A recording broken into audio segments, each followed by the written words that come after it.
बच्चा, आज हम लोग देखने वाले हैं द्विध्रुव के कारण अक्षीय रेखा पर स्थित बिंदु पर विद्युत क्षेत्र की तीव्रता। ये हमारे बोर्ड के नज़रिए से बहुत ही ज़्यादा इंपॉर्टेंट क्वेश्चन है और ये 5 नंबर में बहुत बार पूछा जा चुका है।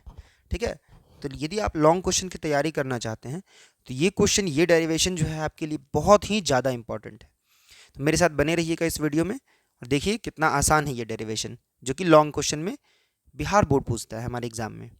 ठीक है, इसके लिए सबसे पहले हमको बनाना है एक विद्युत द्विध्रुव। ठीक है,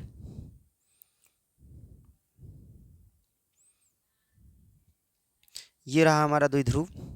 एक मिनट। मान लीजिए इस पॉइंट पे यहाँ पे प्लस क्यू आवेश है और इस पॉइंट पे माइनस क्यू आवेश है। द्विध्रुव में एक मिड पॉइंट होता है, मध्य बिंदु, जिसको हम लोग ओ से दिखाते हैं, और इन दोनों के बीच की दूरी को हम लोग यहाँ पे 2L ले रहे हैं। कहीं कहीं पे ये दूरी 2A लिया जाता है और बहुत सारे जगह पे ये D से भी दिखाया जाता है। तो हम लोग ये 2L क्यों लिए हैं? ताकि O के जो इस तरफ है आधा पॉइंट, इस पे L आ जाएगा और बचा हुआ आधा पॉइंट इस पे भी L आ जाएगा। मतलब O से प्लस क्यू आवेश के बीच की दूरी भी L है और O से माइनस क्यू आवेश के बीच की दूरी भी L है। इसलिए ये कुल दूरी को हम लोग 2L से दिखाते हैं और ये दूरी जो है बहुत ही न्यूनतम होती है। ठीक है, आगे चलते हैं हम लोग। इससे कुछ दूरी पे हम एक पॉइंट बनाते हैं। यहाँ एक पॉइंट है P। इस पॉइंट P की जो दूरी है हमारे O पॉइंट से, वो R दूरी पे रखा हुआ है। ये पॉइंट P कितने दूरी पे रखा हुआ है? R दूरी पे रखा हुआ है।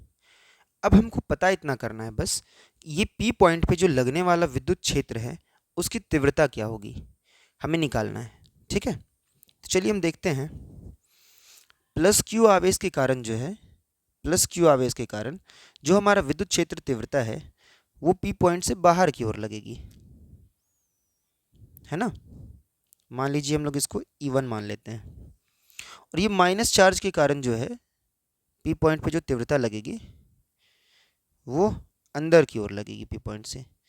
मान लीजिए इसको हम लोग E2 बोल दे रहे हैं। तो हमें पॉइंट P पे जो निकालना है उसको हम लोग E नेट कहते हैं। ठीक है, कुल विद्युत क्षेत्र तीव्रता पॉइंट P पे निकालना है। चलिए इसको निकालने के लिए हम लोग आगे बढ़ते हैं। आपको इतना फिगर तो समझ में आ गया होगा, है ना, कि पॉइंट P से जो हमारा दूरी है वो O तक का R है और यहाँ से यहाँ तक की दूरी L है, फिर ये बची हुई आधी दूरी भी L है। अब हम निकालते हैं E नेट। ठीक है, E नेट निकालने के लिए हमें ज़रूरी पड़ेगी E1 की और E2 की। तो हम लोग सबसे पहले बढ़ते हैं E1 की ओर। ठीक है, E1 जो है हमारा, उसे कैसे निकालेंगे? E1 किसके कारण है? प्लस क्यू चार्ज के कारण, है ना, विद्युत क्षेत्र तीव्रता। तो लिखेंगे प्लस क्यू आवेश के कारण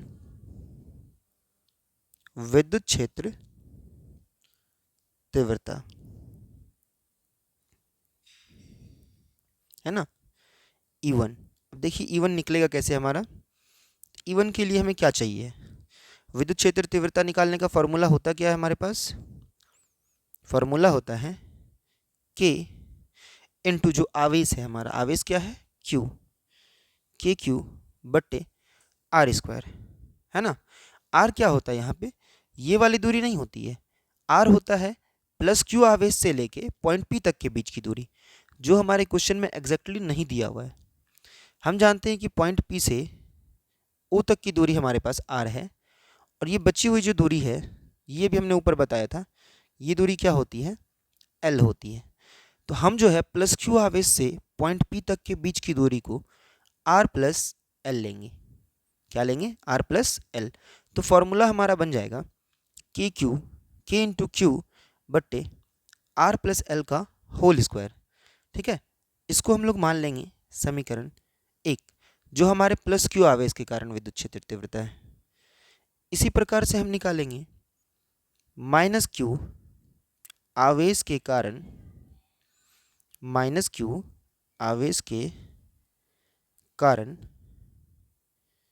विद्युत क्षेत्र तीव्रता, है ना। माइनस क्यू आवेश के कारण जो तीव्रता था उसे हमने क्या माना था, माइनस के कारण जो तीव्रता था उसे हमने माना था E2, है ना। अब जो है हमें पॉइंट P से माइनस क्यू आवेश के बीच की दूरी चाहिए, ये वाली दूरी, ये भी हमारे पास नहीं है, बट हम जानते हैं कि ये वाली दूरी यहाँ O पॉइंट से लेके P पॉइंट तक की दूरी R है ना। और हमें चाहिए माइनस क्यू से P की दूरी, तो ये जो O से माइनस P की दूरी है ये L है। तो हम यदि R में से L को सब्ट्रैक्ट कर देते हैं, घटा देते हैं, तो ये हमारी माइनस क्यू से पॉइंट P तक के बीच की दूरी निकल जाती है। ठीक है, तो चलिए हम अप्लाई करते हैं इसे। E2 निकालने के लिए हम लोग क्या लिखेंगे फॉर्मूला, K इंटू क्यू बट्टे R माइनस L का होल स्क्वायर, और इसको हम लोग मान लेते हैं समीकरण 2। हमें निकालना है ई नेट, क्या निकालना है, ई नेट। हम देखते हैं ई नेट को, ठीक है। थोड़ा ऊपर चलते हैं, देखिए हमें जो ई नेट चाहिए है ना, E1 इसके दाईं ओर है और E2 इसके बाईं ओर है। अपोजिट डायरेक्शन में, विपरीत दिशा में होने की वजह से ये दोनों एक दूसरे से घट जाएंगे, सब्ट्रैक्ट हो जाएंगे, ठीक है। अब हमें पता ये करना है कि हम E1 में से E2 को सब्ट्रैक्ट करें या फिर E2 में से E1 को सब्ट्रैक्ट करें। ये पता कैसे चलेगा, तो जो भी हमारा डेटा बड़ा होगा उसमें से हमेशा हम छोटे वाले को सब्ट्रैक्ट करते हैं, ठीक है। तो पता करते हैं कि E1 बड़ा है या E2। देखिए हमेशा जो इनके बीच की दूरी है उनसे हम लोग भाग किया करते हैं, है ना। हमें पता करना है, बड़ी संख्या के लिए हमें पता करना है कि छोटे नंबर से किस में भाग दिया जाता है, क्योंकि हम जब छोटे संख्या से किसी को भी भाग करते हैं तो रिजल्टेंट जो आंसर है वो हमेशा बड़ा आता है। जैसे हम मान लेते हैं कि हमें 10 को 2 से भाग करना है और 10 को 5 से भाग करना है, तो हम देख पा रहे हैं कि जब हम 2 से भाग करेंगे तो आंसर 5 आएगा, और जब हम 5 से भाग करेंगे तो आंसर 2 आएगा। कहने का ये मतलब है कि जब छोटे नंबर से भाग दिया जा रहा है तो रिजल्ट आंसर बड़ा आ रहा है, और जब बड़े नंबर से भाग दिया जा रहा है तो रिजल्ट आंसर छोटा आ रहा है। तो इसी प्रकार से हमें देखना है कि हम कहाँ पे छोटे नंबर से भाग दे रहे हैं। जहाँ छोटे नंबर से भाग दे रहे हैं वो संख्या मेरा बड़ा हो जाएगा। देखिए हमारे पास यहाँ E1 के लिए हम लोग R प्लस L से, मतलब R से अधिक दूरी से भाग दे रहे हैं, मतलब ये बड़ी संख्या से भाग दे रहे हैं, और जब बड़ी संख्या से भाग देंगे तो रिजल्ट छोटा आएगा। यहाँ हम लोग R माइनस L से भाग दे रहे हैं, मतलब कि ये R से छोटी संख्या है, और जब छोटी संख्या से आंसर देंगे तो डिवाइड देंगे तो आंसर मेरा बड़ा आने वाला है ना। कहने का मतलब है ये R माइनस L वाला जो है ये हमारा बड़ा हो जाएगा, ठीक है। इसी कारण से हम लोग ई नेट बराबर फॉर्मूला लिखेंगे E2 माइनस E1, क्या लिखेंगे, E2 माइनस E1। अब इन दोनों को सब्ट्रैक्ट करते ही हमारा क्वेश्चन कंप्लीट हो जाएगा। चलिए करते हैं सब्ट्रैक्ट। E2 का जो मान आया था वो K into Q by R minus L का होल स्क्वायर था, माइनस E1 का जो मान आया था वो K into Q by R plus L का होल स्क्वायर था, है ना। थोड़ा आगे बढ़ते हैं हम लोग और देखते हैं, तो हमको पता चलता है कि पहले वाले टर्म में और दूसरे वाले टर्म में के क्यू हमारा कॉमन है, तो इस कॉमन वाले पार्ट को बाहर निकालने के बाद जो अंदर हमारा बचेगा वो हो जाएगा 1 बाय R माइनस L का whole square minus 1 by R plus L का होल स्क्वायर। चलिए इसको थोड़ा हम लोग सॉल्व करते हैं। जैसे इसको सॉल्व करने के लिए हम लोग बढ़ते हैं तो हमें पता चलता है कि इनका एलसीएम जो है वो कुछ ऐसा आ जाएगा, R माइनस L का whole square into R plus L का होल स्क्वायर, ठीक है।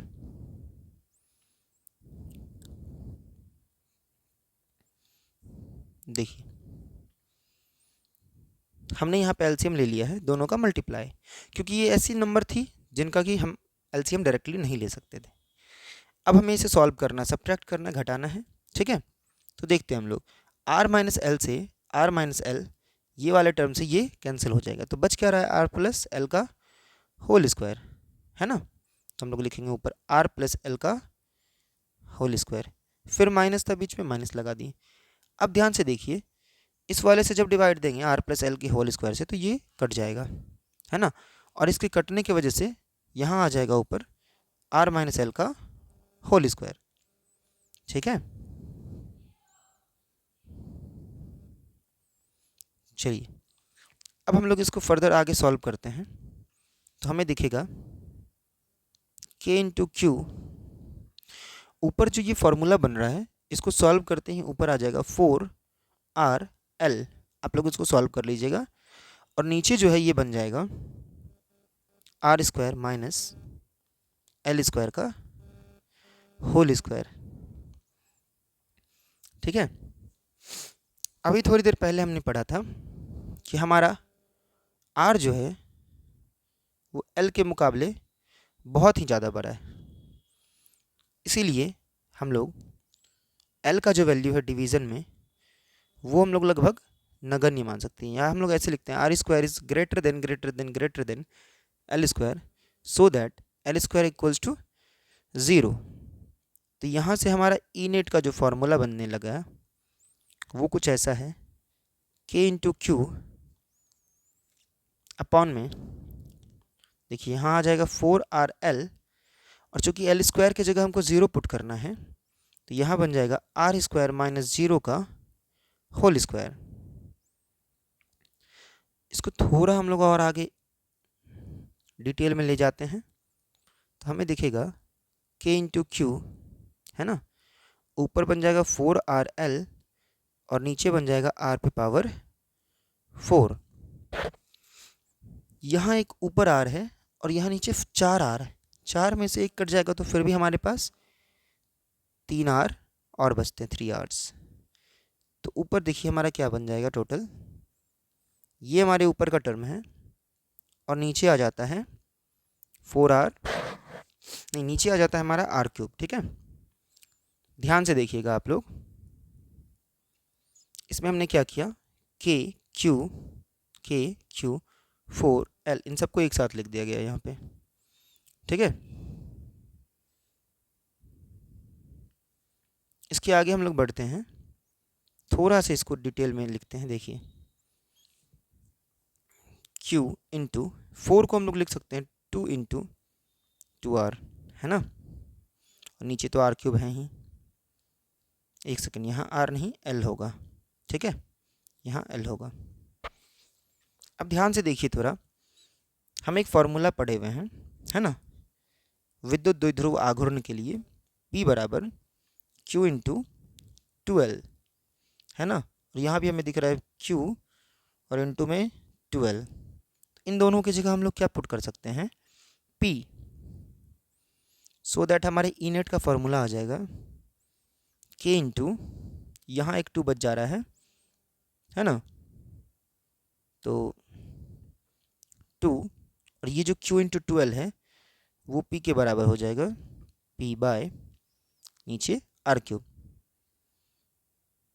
तो विद्युत द्विध्रुव की अक्षीय स्थिति में यही आता है हमारे ई नेट का फॉर्मूला, मतलब कि विद्युत द्विध्रुव आघूर्ण का फॉर्मूला, विद्युत द्विध्रुव की तीव्रता का फॉर्मूला, ठीक है।